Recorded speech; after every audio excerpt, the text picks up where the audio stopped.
ஏன்னா நம்மகிட்ட இருக்கிறது இறந்த கிறிஸ்து அல்ல, உயிரோடு வாழும் கிறிஸ்து தான் நம் ஒவ்வொருவரும் இருக்கிறார். தன்னையே கையளித்தார்.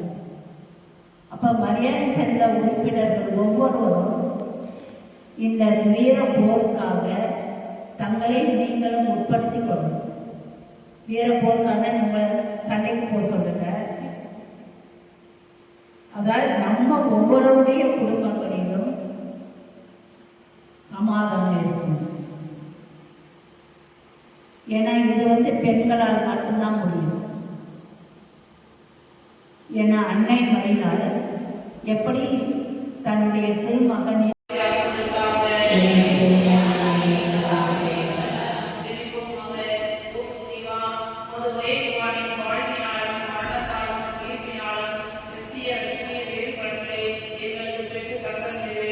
தூய கண்ணி மரியாதை தூய அடைந்த